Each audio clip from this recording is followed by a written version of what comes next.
Hello, welcome to Saturday Fairy Book Reviews. As usual, I am Tina. Today I'm doing, another non-sci-fi. I'm sorry. December is kind of when I read all the stuff I meant to read during the year and didn't get to, so there's kind of an eclectic taste this month. So, what I am reading is Kokoro by Natsume Soseki, which was written in 1914. This is a Japanese classic text and it's from Gateway Editions. So it's a translation by Edwin McClellan. So, I ordered this book on Amazon and I have no idea where I first heard of it. It was probably from some channel on here on BookTube. I looked up how to pronounce the names that I could find and words on Google pronunciation. So if I get it wrong, I apologize. I did try. So Kokoro, at least according to the translator Edwin McKellen, means the heart of things. And he describes the novel as one about loneliness. The book follows a young man who befriends an older man whom he refers to only as sensei. Despite sensei being rather odd and withdrawn from society, the young man seeks his friendship and approval, through their years of being kind of bros, we eventually get Sensei's full story and why he is kind of the way he is. Overall, the novel is quite easy to read. Its style and prose are very simple and concise. It's got a simplicity to it that makes it very clear kind of what's going on, and not a lot really happens in the book, but that's kind of the point, I think. Rather than dealing with loneliness, though, it seems to me more like the novel is about guilt. In my eyes, Sensei is not lonely, as the translator claims, but conflicted about his choices in life. He has a wife and he does go out and about. His isolation, though, is self-inflicted due to something that happened in the past, something that he can't forget or forgive himself for.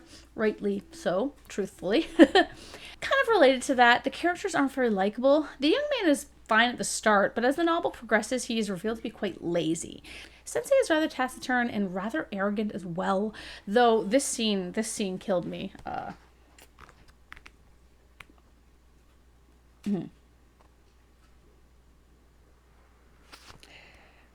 So the young man, because he's a young man, he feels that he was insulted. He's like, okay, I'm gonna get Sensei back and I'm gonna humiliate him with a random question.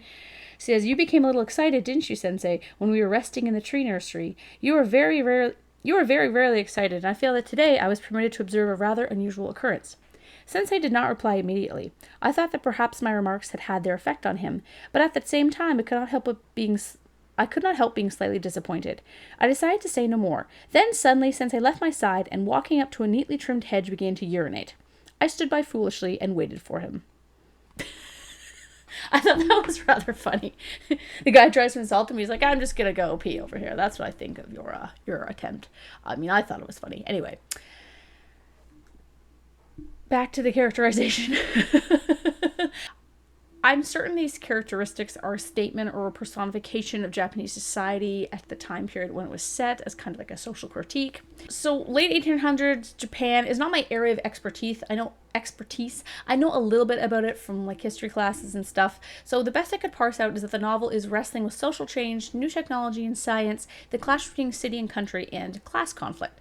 Pertaining to the latter, this is more so a change in how wealth and land functioned in society. As I said, my history is rusty, but I think the Meiji era which is when this is set, is when Japan moved from feudal state to a nation state. So that was a huge shift.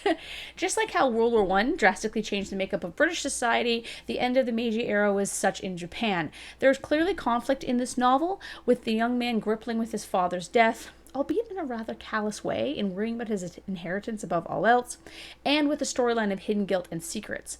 Perhaps because it was Sensei who convinced the young man to have his focus on inheritance, Soseki is suggesting that some ideas from the old generation are ruining or perhaps holding back the new generation from advancement.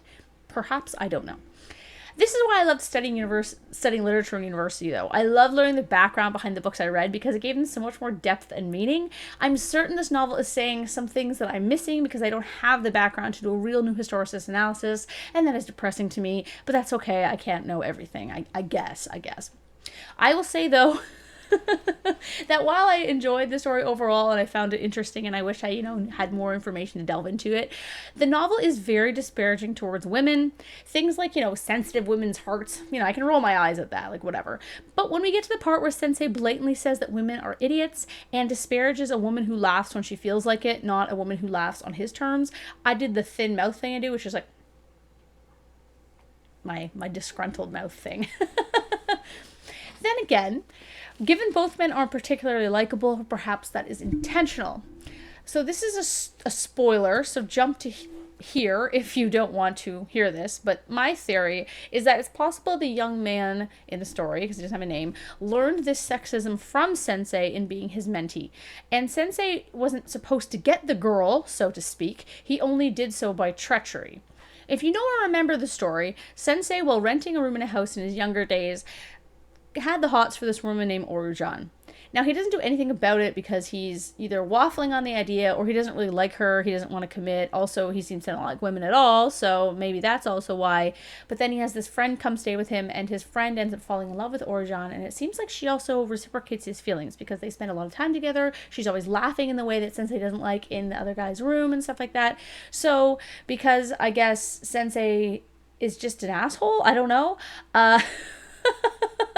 he waits until his friend admits that he loves Orijan, and then he goes and then Sensei goes and asks Orijan's mother for her permission to marry her himself.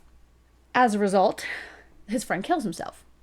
Now, if society didn't consider women property to be bartered about, the whole thing might have been avoided, as Orijan clearly would have chosen the friend instead, but that's neither here nor there. Because this situation is clearly trying to show that Sensei is not a good person, that he would backstab a friend in such a way for no real reason. He was not in love with Orijan. There's no way he was, because he thinks she's an idiot. So I think paired with that, the disparaging comments about women are a characterization bit. I could be entirely wrong. Either way, those comments were annoying in their frequency. That aside, Kokoro was an interesting book that I'd love to read again when I have the proper background to really apply the themes within it. When will I have this background? I don't know. Never. If I were a rich person, I would spend all my time going to university just to learn. Ah, the dream, the dream. But no, that's not my life. So yeah, I will just say that this is an interesting little book. If you have any interest in the Meiji era of Japan, if you have any interest in short, little, concise books, I do recommend it. It's interesting. Anyway, thanks for watching. I have got a sci-fi for you again on Thursday, so thanks.